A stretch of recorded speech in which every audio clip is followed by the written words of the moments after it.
since I was an adult, every government has thrown money at the housing industry, aka building and construction. Like I think that's honestly what they were trying to do, just keep building and construction happening.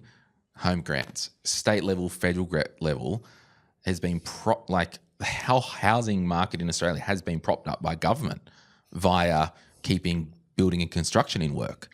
And the whole thing's cooked. But they're not building affordable homes. That's the thing. There's no requirement for these homes to be the kind of homes that everyday people can buy. Like it's this. This is getting to this point where in our country it's starting to feel like you can do all the right things that are asked of you. Study, you end up with significant debt if you go to university as a result of that.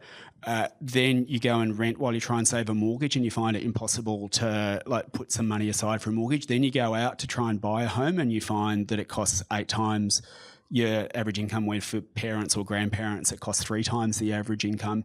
It's starting to feel in this country now that even if you do all of the right things, even if you do all of the things that were asked of you, it's still difficult to get ahead, right? And then you look at prices of power bills, groceries, et cetera, and it's that the federal government has some responsibility for, because they're about the fundamental internal settings that we need to fix so that it starts to work for everyday people again.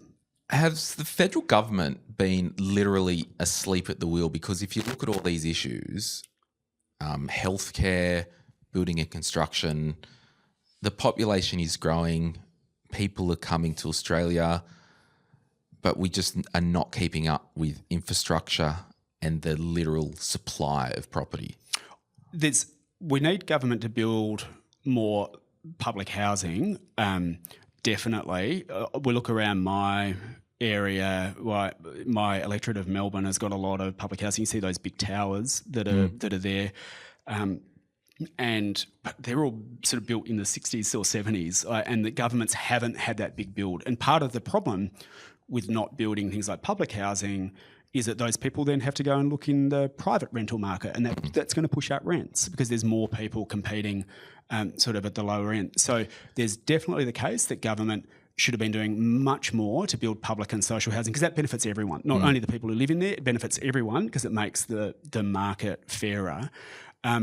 But for me, where they've been asleep at the wheel, though, is Ken Henry, the former Treasury Secretary, just came out last week and said, we are just screwing future generations and the tax system is not set up to benefit future generations. In fact, it's shifting all the burdens onto people now who are just trying to get ahead.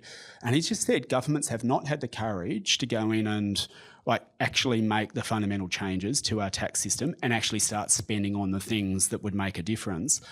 They've just not had the courage to do it. And now we're paying the price. And this comes back to that idea. But you ask Bill Shorten, what happens if you want to do tax reform on this island? But I think, the part of the reason that you're obviously referring to the election where Bill Shorten said, "I want to make some changes." Franking credits, but that was also an election where Clive Palmer spent tens of millions of dollars, if not more, to basically try and just attack them and stop Labor from winning. I feel like that had a lot more to do with that than the policies that they took to the election. But in any event, the housing crisis and the rental crisis are just so much worse now than they were even a couple of years ago.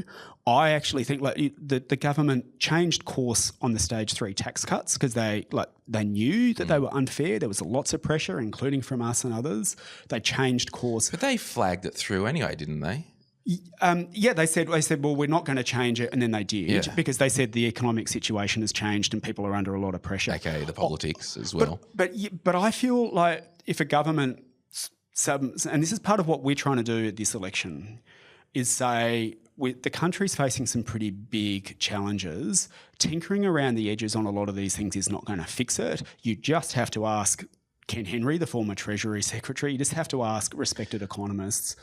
We've got to get in and make the changes because it is wrong that you can have double incomes and working getting good income, be a couple and still be unable to afford to buy a place near where you work or a decent place to live. That is wrong. Something is fundamentally wrong. And I think to say now, even compared with a few years ago, using your Bill Shorten example, I think to say now, no, we've actually got to just have the courage to do the rational thing and fix these things so the system starts working for everyday people again and not instead of putting them under pressure, would be enormously popular. Enormously popular. So on this housing thing, when you would change some tax stuff, you would say after the first investment property, for example, you can not have any capital gains exemptions, or like what's the kind of TLDR? Because I honestly think supply actually has a bigger problem than someone who owns 15 properties.